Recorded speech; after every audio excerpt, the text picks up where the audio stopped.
नमस्कार दोस्तों, स्वागत है आपका अपने सरकारी नौकरी अलर्ट चैनल पर। दोस्तों, एमपीपीजीसीएल में जूनियर इंजीनियर, प्लांट असिस्टेंट और भी बहुत सारी जो वैकेंसीज हैं जिसमें स्टाफ नर्स की भी वैकेंसी है, इन पर आपकी रिक्रूटमेंट की नोटिफिकेशन आ चुकी है। दोस्तों, टोटल 191 पोस्ट पर आपकी भर्ती होनी है, जिसके लिए योग्यता में आईटीआई, बीई, बीटेक या फिर बीएससी नर्सिंग होना चाहिए। तो देखेंगे इस पोस्ट से संबंधित सभी जानकारी को यहाँ पर। वीडियो में लास्ट तक बने रहें और ध्यान से देखें। दोस्तों, पहले तो कुछ जॉब अपडेट्स की बात करते हैं। झारखंड हाई कोर्ट में आपकी असिस्टेंट क्लर्क की भर्ती निकली है, जो कि सिविल कोर्ट्स में है, और जो टोटल 410 पद हैं उन पर निकली है। तो फॉर्म अप्लाई करना चाहते हैं तो सरकारी रिजल्ट पर जा करके फॉर्म अप्लाई कर सकते हैं। इसके अलावा UP triple SC UP junior analyst food recruitment 2024 की नोटिफिकेशन भी आ चुकी है। 417 पोस्ट पर आपकी भर्ती होनी है। इसके लिए भी फॉर्म अप्लाई करना चाहते हैं तो सरकारी रिजल्ट पर जाकर कर सकते हैं। ठीक है, वहाँ पर आपको एप्लीकेशन अप्लाई करने का लिंक मिल जाएगा। इसके अलावा दोस्तों, अभी जो कुछ एडमिट कार्ड्स के अपडेट्स हैं उनकी जानकारी आपको प्रोवाइड कर देते हैं यहाँ पर।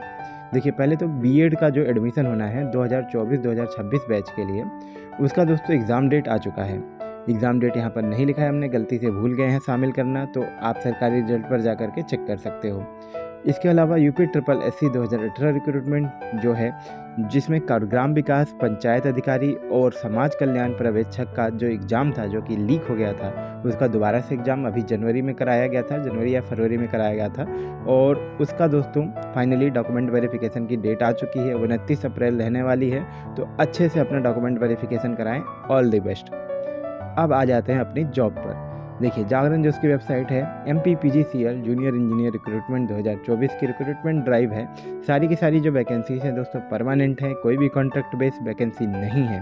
191 वैकेंसीज हैं टोटल, और जिनकी जानकारी यहाँ पर तो हम नहीं देखेंगे, जानकारी हम देखेंगे ऑफिशियल नोटिफिकेशन में। ये मैंने तुम्हारे रेफरेंस के लिए यहाँ पर वेबसाइट से भी चेक करके आपको दिखा दिया है, जिसमें पॉलीकेमिस्ट, जेई सभी वैकेंसी है। सभी की जानकारी हम देखेंगे। ऑफिशियल नोटिफिकेशन पर चलते हैं और वहाँ पर देखते हैं सारी जानकारी। वीडियो पसंद आ रही हो तो वीडियो को लाइक कर दो, चैनल को सब्सक्राइब कर दो दोस्तों। अभी चलिए देखते हैं यहाँ पर Madhya Pradesh power generating company limited, जिसको पीजीसीएल भी कहते हैं। ठीक है, यहाँ पर दोस्तों आपकी भर्ती है। ठीक है, और मध्य प्रदेश शासन का ये उपक्रम है, जो ये कंपनी है वो एक मध्य प्रदेश शासन का उपक्रम है, यानी कि आपकी स्टेट गवर्नमेंट की ये जो वैकेंसी है वो रहने वाली है। ठीक है, अब इसका जो नोटिफिकेशन का दिनांक है वह 9 मार्च 2024 है। 9 मार्च 2024 को नोटिफिकेशन आ गई थी, लेकिन ऑफिशियल नोटिफिकेशन बाद में इसकी रिलीज की गई थी।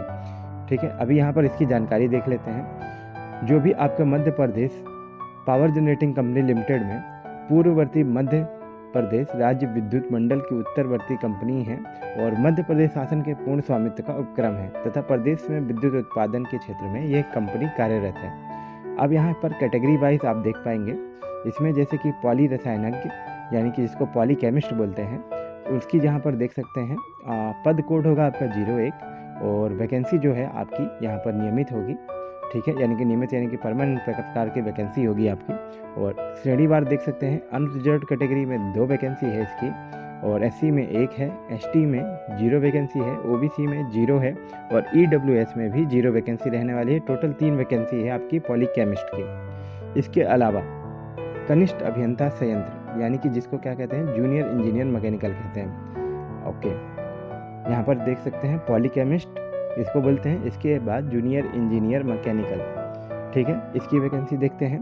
इसमें जो आपका जूनियर इंजीनियर प्लांट का है, यानी कि मैकेनिकल का है और प्लांट का है, उसकी दोस्तों यहाँ पर देख सकते हैं 2 वैकेंसी है, जो कि नियमित प्रकार की रहने वाली है। और इसमें अनरिजर्व्ड कैटेगरी में 3 वैकेंसी है, एससी में 2 वैकेंसी है, एसटी में आपकी 3 वैकेंसी है, ओबीसी में 3 वैकेंसी है, और ईडब्ल्यूएस में 2 वैकेंसी रहने वाली है। और टोटल 13 वैकेंसी आपकी है मैकेनिकल के लिए, जो कि आपके जूनियर इंजीनियर प्लांट का है। इसके अलावा कनिष्ठ अभियंता यानी कि जूनियर इंजीनियर संयंत्र यानी कि प्लांट और इलेक्ट्रिकल डिपार्टमेंट के 3 वैकेंसी है, जो कि परमानेंट टाइप की है। और इसकी जो श्रेणीवार में है, अनरिजर्व्ड में 3 वैकेंसी है, एससी में 0, एसटी में 1, ओबीसी में 1, ईडब्ल्यूएस में कोई वैकेंसी नहीं है, और टोटल 5 वैकेंसियाँ रहने वाली हैं। इसके अलावा कनिष्ठ अभियंता संयंत्र यानी इलेक्ट्रॉनिक्स में देख सकते हैं 4 वैकेंसी है, जो कि परमानेंट है। इसमें आपकी एससी में 1 है, और एसटी में 1 है, और ओबीसी में 1 है, ईडब्ल्यूएस में कोई वैकेंसी नहीं है। टोटल 3 वैकेंसी रहने वाली है आपकी कनिष्ठ अभियंता संयंत्र में। ठीक है, अभी और चलते हैं दूसरी वैकेंसीज़ के बारे में जानकारी देख लेते हैं। अभी जो इसमें है कनिष्ठ अभियंता सिविल यानी कि सिविल इंजीनियर जो है उनकी देख सकते हैं नियम पद कोड है आपकी 005 और नियमित वैकेंसी रहने वाली है इनकी। अनरिजर्व में आपकी 3 वैकेंसी है, एससी में 1 वैकेंसी है, एसटी में 1 है, ओबीसी में 1 है और टोटल 6 वैकेंसी रहने वाली है आपकी सिविल इंजीनियर की।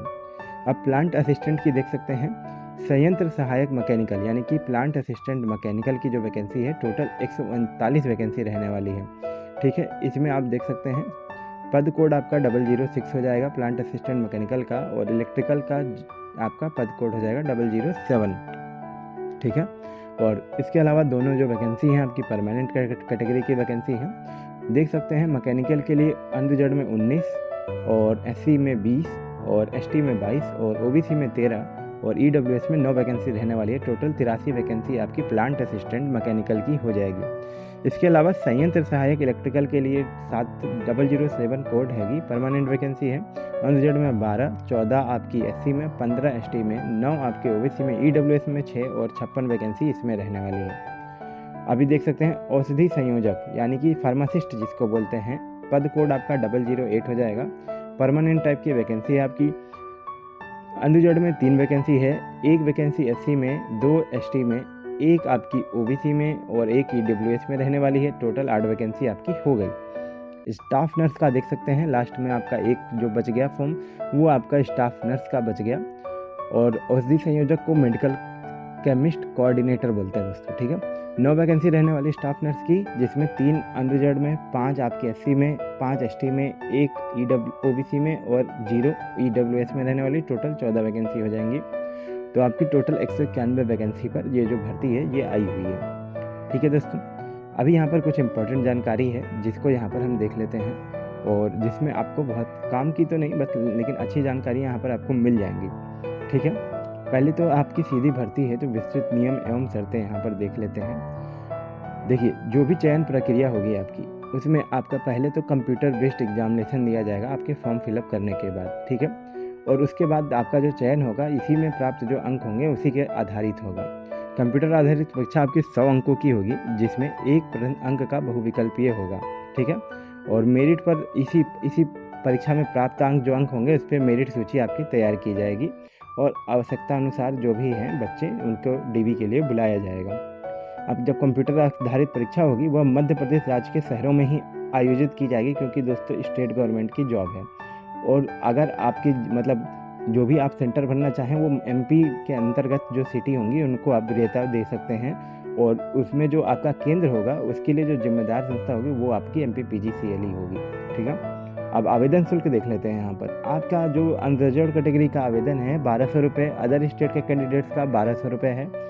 मध्य प्रदेश के मूल निवासी में अगर एससी हैं, एसटी हैं, ओबीसी हैं या फिर पीडब्ल्यूडी या ईडब्ल्यूएस हैं आप तो 600 रुपये आपकी आवेदन फीस रहने वाली है।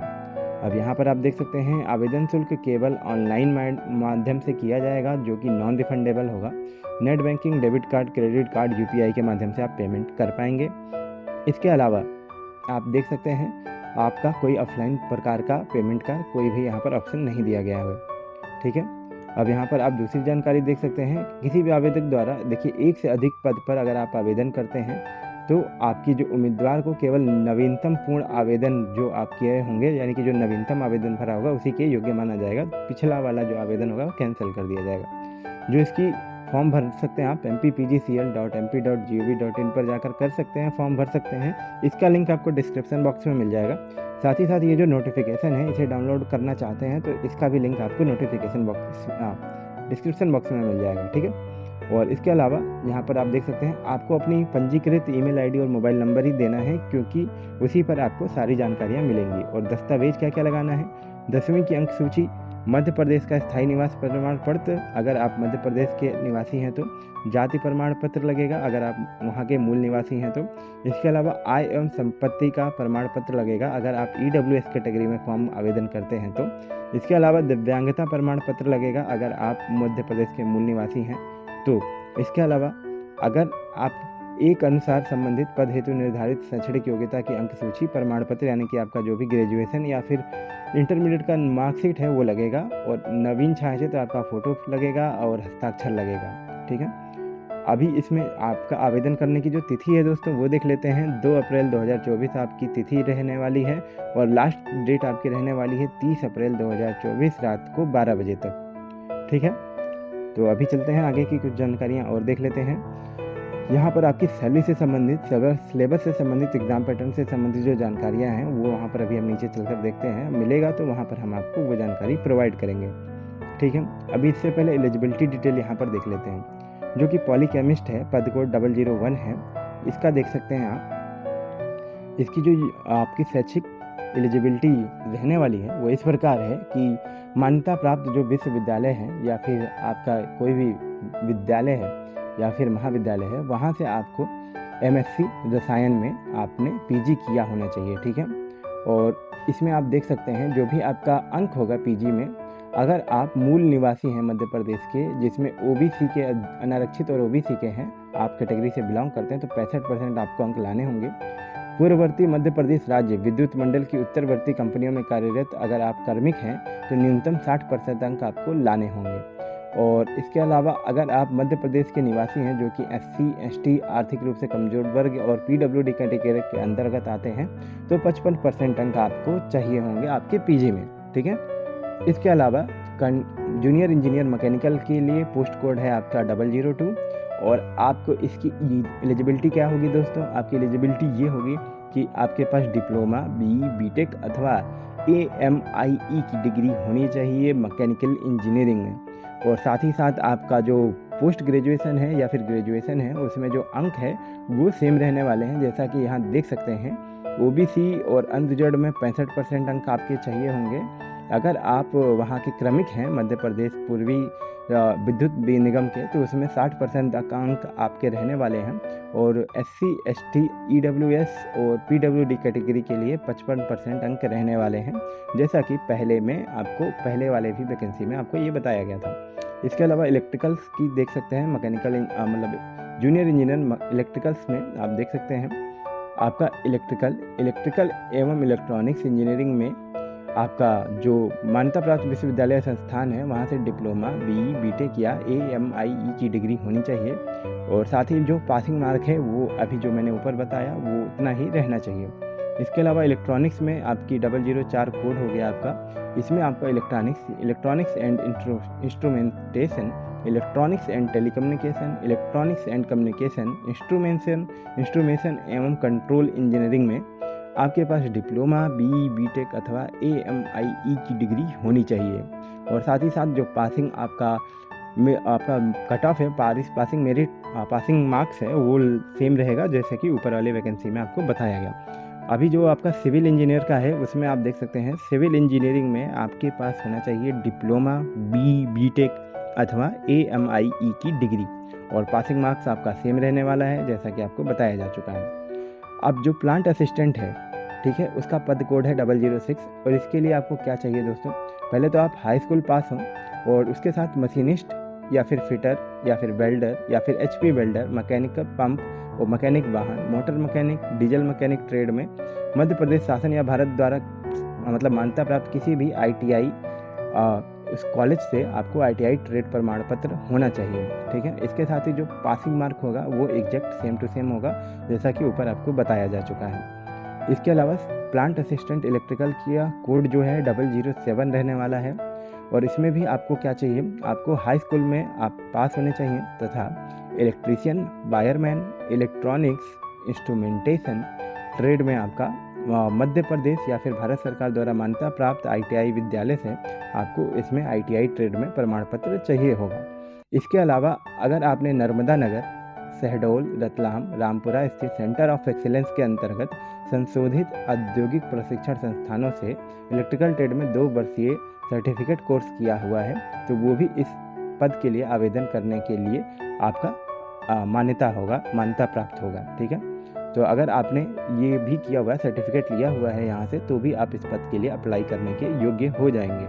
और साथ ही जो आपका पासिंग मार्क होगा वो सेम ही होगा जैसा कि आपको बताया जा चुका है। फार्मासिस्ट की वैकेंसी के लिए देख सकते हैं 008 आपका पद कोड हो गया और आपका 12th पास होने चाहिए आप। ठीक है, जिसमें आपका विज्ञान संकाय यानी कि विज्ञान आपके पास होना चाहिए 12th में। और इसके अलावा मान्यता प्राप्त विश्वविद्यालय संस्थान से फार्मेसी में आपके पास नियमित डिप्लोमा या फिर डिग्री होनी चाहिए। और साथ ही साथ आपका जो पासिंग मार्क्स है वो सेम रहने वाला है इसमें भी। उपरोक्त के साथ मध्य प्रदेश फार्मेसी काउंसिल में आपके पास फार्मासिस्ट के रूप में आपका पंजीकरण होना यानी कि रजिस्ट्रेशन होना आवश्यक है। इसके साथ ही स्टाफ नर्स की वैकेंसी के डिटेल देख लेते हैं। 009 पद कोड रहने वाला है आपका 12th पास होना चाहिए, जिसमें भौतिक शास्त्र, रसायन शास्त्र और जीव विज्ञान आपके पास होना चाहिए 12th में। इसके साथ ही साथ आपका मतलब ग्रेजुएशन जो है वो BSc नर्सिंग अथवा जनरल नर्सिंग एवं ज्येष्ठ प्रसूति विज्ञान पाठ्यक्रम उत्तीर्ण आप होने चाहिए। ठीक है, इसके साथ ही पासिंग मार्क जो है आपका सेम रहने वाला है, जैसा कि ऊपर आपको बताया जा चुका है। और इसके साथ ही आप Madhya Pradesh nurses assistant council में आपका रजिस्ट्रेशन होना जरूरी है। तो ये था आपका दोस्तों शैक्षिक एलिजिबिलिटी यानी कि एजुकेशनल एलिजिबिलिटी के सारे डिटेल्स। ठीक है, अब यहाँ पर आप देख सकते हैं EWS और आर्थिक रूप से कमज़ोर वर्ग जो हैं इनको आपको 10% की इसमें छूट मिल गई है, मतलब जॉब्स में। और पद कोड देख सकते हैं न्यूनतम आयु सीमा के लिए 001 यानी कि आपका जो फार्मा वाली वैकेंसी है उसमें 21 वर्ष रहने वाला है न्यूनतम आयु, और बाकी सारे में आपकी 18 वर्ष न्यूनतम आयु रहने वाली है। और आपका यहाँ पर एज रिलैक्सेशन देख लेते हैं। पुरुष आवेदक जो हैं अनारक्षित वर्ग के, अगर आप मध्य प्रदेश स्टेट के हैं तो आपकी अधिकतम आयु सीमा 40 वर्ष रहने वाली है। अन्य राज्यों से आप आवेदन कर रहे हैं तो 1 जनवरी 2024 तक आपकी मैक्सिमम आयु 40 वर्ष इसमें भी हो सकती है। और महिला आवेदक अगर महिला आवेदक हैं आप मध्य प्रदेश के मूल निवासी आवेदन हेतु, ठीक है, तो मूल निवासी आवेदन कर रही हैं अगर आप महिला हैं मध्य प्रदेश की तो 45 वर्ष आपको एज में रिलैक्सेशन मिलेगी। पुरुष महिला आवेदक हैं मध्य प्रदेश के शासकीय निगम मंडल स्वशासी संस्था के क्रमिक एवं नगर सैनिक हैं तो 45 वर्ष तक की आपको छूट मिलेगी। इसके साथ ही अगर पुरुष महिला आवेदक हैं आरक्षित वर्ग जो कि है आपका SC ST या फिर OBC नॉन क्रीमी लेयर, तो उसमें आपको 45 वर्ष का आपको इसमें रिलैक्सेशन मिल जाएगा। साथ ही पुरुष महिला आवेदक हैं आरक्षित वर्ग के जिसमें मध्य प्रदेश के शासकीय निगम मंडल स्वशासी संस्था के क्रमिक हैं तो 45 ईयर्स तक आपको रिलैक्सेशन मिल जाएगा। इसके अलावा दिव्यांगजन को 45 वर्ष तक का रिलैक्सेशन इसमें मिल जाएगा। अब आयु सीमा में जो छूट रहने वाली है उससे संबंधित कुछ इंपॉर्टेंट जो यहाँ पर जानकारी यहाँ पर मिल जाएगी। अगर आप इसे पढ़ना चाहें तो वीडियो पॉज करके पढ़ सकते हैं, अदरवाइज़ आपको जो इंपॉर्टेंट जानकारी थी वो वहाँ पर हमने प्रोवाइड कर दी है ऑलरेडी। दोस्तों अगर आपको वीडियो पसंद आ रही है तो वीडियो को लाइक ज़रूर करें दोस्तों, जिससे हमें मोटिवेशन मिले आपके लिए ऐसे ही और वीडियो लेकर के आने की।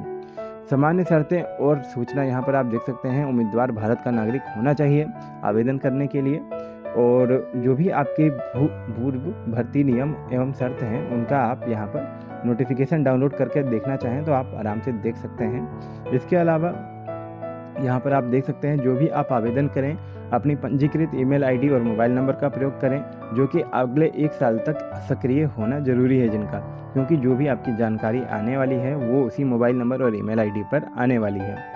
ठीक है, तो कृपया वो अपना मोबाइल नंबर ईमेल आईडी जिससे आप अप्लाई कर रहे हैं उसको चालू ही रखें, उसको कृपया बंद ना करें, या फिर किसी गलती से खो जाए तो आप दोबारा निकलवा लीजिएगा। ठीक है, क्योंकि बहुत ज़रूरी होता है आजकल आपका सिंगल नंबर होना।